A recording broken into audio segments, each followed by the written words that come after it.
आसिफ रजा merchant एक पाकिस्तानी जिसको America में पकड़ लिया गया। क्यों पकड़ा?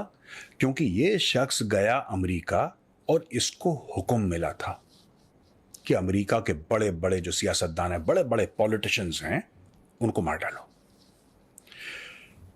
अच्छा, जब ये पन्नू का केस आया और निज्जर का केस आया तब पाकिस्तानी मीडिया बहुत भौंक रहा था। लगातार भौंक भौंक के इन्होंने अपना गला बैठा लिया और बोला कि साहब ये देखो, भारत तो ये करता है, भारत तो ये करता है, भारत तो ऐसा करता है, भारत तो ऐसा करता है।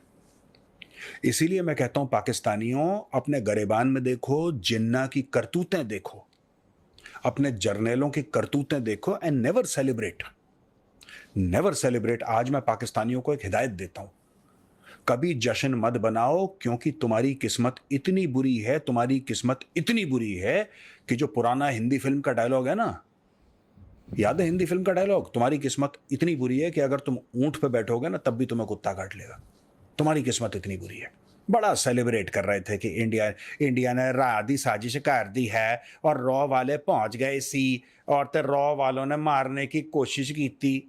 हो गया, पड़ गए ठंडे। अब देखो, ये मैं बताता हूं, तुम्हारे धागे खोलता हूं बेटा। आज यूएस के जस्टिस डिपार्टमेंट ने आसिफ रजा मर्चेंट, ये 46 इयर्स का है, पाकिस्तानी नेशनल है, यानी कि इसके पास पाकिस्तानी पासपोर्ट है, ये ईरान में भी था।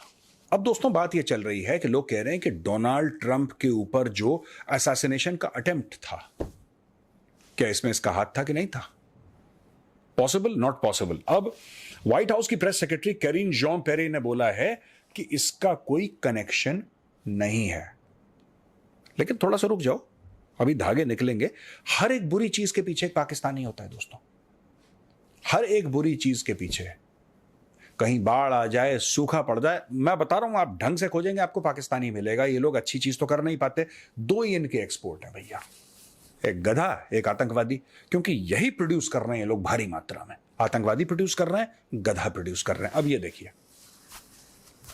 इंडाइटमेंट जो थी unsealed on August 6th reveals that merchant was attempting to recruit a hitman for these political murders। ये एक हिटमैन, एक गनमैन को रिक्रूट कर रहे थे भाई साहब, और ये पकड़े गए। एक्चुअली जिसको ये रिक्रूट करना चाह रहे थे वो एक अंडरकवर एजेंट था, यानी कि सरकार का आदमी था, लेकिन वो ऐसे ही हिटमैन बन के घूम रहा था। इसने $5,000 उसको दिए, तब इसको धर लिया गया। ठीक है जी। इसको 12 जुलाई को अरेस्ट करा गया। 13 जुलाई को बटलर पेंसिल्वेनिया में ट्रंप के ऊपर गोली चलाई, जो कान से उनके छू के निकल ली। यानी कि ट्रंप को जिस दिन गोली लगी थी कान में, जो असैसिनेशन अटेम्प्ट हुआ था डोनाल्ड ट्रंप के ऊपर, उससे एक दिन पहले इसको पुलिस ने अरेस्ट कर लिया। अब जब मर्चेंट से पूछा गया, यानी कि आसिफ रजा से पूछा गया कि आसिफ रजा भाई, आप ये बताइए कि आप ऐसा क्यों कर रहे हैं?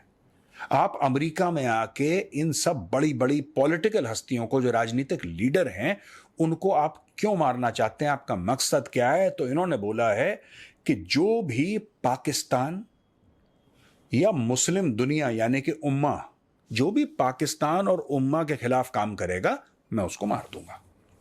ये उसने औपचारिक रूप से, एक औपचारिक तौर पर रादर, इसने एक बयान दिया है। इसने बोला कि नहीं, this is my official statement है भैया, जो करेगा। और फिर बोला कि ये सब लोग नॉर्मल लोग नहीं हैं, आम लोग नहीं है, गंदे लोग हैं, मैं इनको मारूंगा। अब पाकिस्तानी है, कोई पाकिस्तानी ये तो नहीं बोलेगा ना कि मैंने सॉफ्टवेयर बनाई है।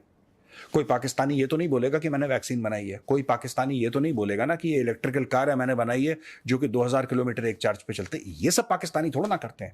मार देंगे, जज्बे वाली कौम है, कलमा पढ़ के मुल्क बना था, काट देंगे, गजवा हिंद, यही सब इनके बच्चों को आता है, यही सब इनके माँ बाप को आता, सब ऐसी हैं कि थाली के चट्टे बट्टे। ये देख लो। अच्छा, जो मर्चेंट है, इसकी इसके दो परिवार हैं इसके, यानी कि 2 जगह शादी हुई और 2 जगह इसके बच्चे हैं, और दोनों पैरेलल चल रहा है इसका मैटर। तो इसका एक घर बसा हुआ है इसका ईरान में, जहां पे इसकी बीवी और 4 5 6 पता नहीं कितने बच्चे हैं इसके, और एक इसकी बीवी पाकिस्तान में है, उसके साथ भी पता नहीं इसके कितने बच्चे। लेकिन मतलब he is maintaining 2 households simultaneously, ये मैनेज कर रहा है। ठीक है जी। और इसके ट्रैवल रिकॉर्ड जो हैं, जब ये अमेरिका में आए तो ट्रैवल रिकॉर्ड से पता लगा कि ईरान, सीरिया, इराक, ये कई बार ट्रैवल कर चुका है। ईरान, सीरिया, इराक, ये पहली बार नॉर्मल कंट्री गया तो अमेरिका ही पहुंचा। देखिए पाकिस्तान नॉर्मल नहीं है, ईरान नॉर्मल नहीं है, सीरिया नहीं नॉर्मल है, इराक नहीं नॉर्मल है, तो ये अब नॉर्मल कंट्रीज में घूम रहा था और फिर भैया पहुंचा ये यूएस। तो हेलो दोस्तों, कैसे हो? आशा करता हूँ सभी अच्छे होंगे। तो दोस्तों, जय हिंद जय भारत। तो दोस्तों, पाकिस्तान का एक आतंकवादी पकड़ा गया है अमेरिका में। तो पाकिस्तान की एक चीज़ खासियत है यार, पाकिस्तान में हर 2 बंदों में से एक बंदा आपको आतंकवादी मिलेगा, टेररिस्ट मिलेगा। वहाँ भी पाकिस्तान में आपको एक मोस्ट बिजनेस दिखेगा। पहला बिजनेस है, एक्सपोर्ट करते हैं वो 2 चीज़ पाकिस्तानी। पहला आतंकवाद, आतंकवादी। दूसरा है गधा। ये 2 चीज़ टॉप लेवल में एक्सपोर्ट करता है पाकिस्तानी। आज वही हाल हो गया, अमेरिका में पकड़ा गया पाकिस्तानी जो $5000 में उन्हीं के अंडरकवर ऑफिसर को रिश्वत दे रहा है उनको मारने के लिए। गजब है यार, कॉमन सेंस कहाँ गया? ये आतंकवादी बन गए लेकिन कॉमन सेंस नहीं है। ये तो बस पाकिस्तान की बात है। अब कुछ पाकिस्तानी या पाक मीडिया ये बोल रही है कि अब अमेरिका की नज़र में हमारी क्या इज्जत रह जाएगी, वो हमारे बारे में क्या सोचेगा। अरे तो भैया जी, वो पहले ही आपको आतंकवादी ही समझता था और अभी भी वही समझ रहा है। उसमें कोई ही फर्क नहीं पड़ेगा, आप कुछ भी कर लो कुछ भी ना करो, जो समझे जा रहे हो वही समझा जाएगा। आप आतंकवादी थे, हो और होंगे। आप कलमा वाले हो तो कलमा वाले ही रहो। आपको कोई नहीं सुधार सकता। तो दोस्तों, चलो वीडियो देखते हैं पूरा, मिलते हैं वीडियो के लास्ट में। ये पाकिस्तान के लिए बहुत बड़ा सेटबैक है और अक्सर पाकिस्तान इन चीज़ों में सामने आता है और पाकिस्तानी लोग मुलव्वस पाए गए हैं। तार साहब, आप कैसे देखते हैं पाक अमेरिका ताल्लुकात के हवाले से, और इस वक्त अमेरिका के अंदर जिस तरह इलेक्शंस हो रहे हैं, सिक्योरिटी बड़ी हाइट है, और कुछ अर्सा पहले ही तो डोनाल्ड ट्रंप साहब पे हमला हुआ है, गो कि ये शख्स उसमें इन्वॉल्व नहीं था, लेकिन फिर भी हमारे लिए कितनी मुश्किलात पैदा हो सकती हैं? What's your take on that sir? Cheema साहब, इस बंदे ने सत्यानाश करके रख दिया पाकिस्तानी अमेरिकन का। यहाँ पे इसने तसल्ली कर दी। इसने, मैं आपको बताना चाहूंगा कि हम जैसे लोग जो कि भाग कर यहाँ पे रिफ्यूज लेकर बैठे हैं, जब भी यहाँ पे कोई इस तरह का हादसा होता है, यकीन करें, पिछले 35 साल से हम दुआएं मांगना शुरू कर देते हैं कि या मेरे मालिक इसमें कोई पाकिस्तानी ना हो, कोई मुसलमान ना हो।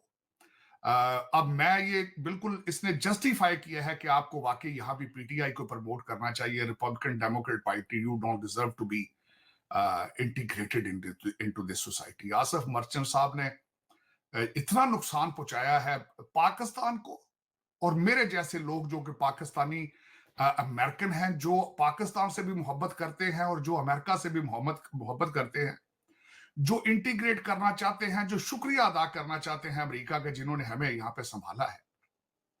इस बंदे ने तसल्ली कर दी है। इस पे जितना भी दुख किया जाए कम है। इस बंदे ने ज्यादती की, इस बंदे ने सख्त। चीमा साहब देखें, और इतने इमेच्योर हैं ये लोग, कितने इमेच्योर लोग हैं कि $5000 में यार तुम मरवाना चाहते हो लीडर, या 3 बंदे 3 जाके रेस्टोरेंट में खाना खाएं, $5000 बिल आ जाता है। इतना सस्ता सारा कुछ हो जाना था। इनको ट्रेन करने वाले भी नहीं समझते कि यार इनको इंटरनेट इस्तेमाल करने सिखा दें। मेरे इतने इमेच्योर है। और फिर उनसे कह रहा है जी कि वो कभी कहता है जॉन बोल्टन को मारो, कभी कहता है किसको मारो, फिर डोनाल्ड ट्रंप। और सबसे बड़ी बात यह है कि न्यूयॉर्क 1 दिन पहले ये पकड़ा गया जिस दिन डोनाल्ड ट्रंप साहब के ऊपर अटैक हुआ।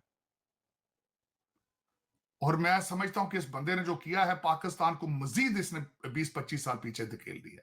अब रिलेशनशिप आप कह रहे हैं पाकिस्तान अमेरिका के कैसे होंगे, कहां होंगे, वो मैं पहले भी अर्ज करना चाहता हूं चीमा साहब।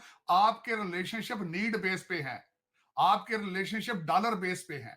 आपको टेररिज्म के लेंस से ही देखा जाता है, पहले भी अफगानिस्तान के हवाले से ही देखा जाता है, जब भी चाइना को काउंटर करना होता है उसी हवाले से देखा जाता है। आपकी कोई डिप्लोमेसी या आपकी कोई फॉरेन पॉलिसी के बेस पे आपके रिलेशनशिप दुनिया के किसी मुल्क के साथ भी नहीं है, छोड़े अमेरिका को।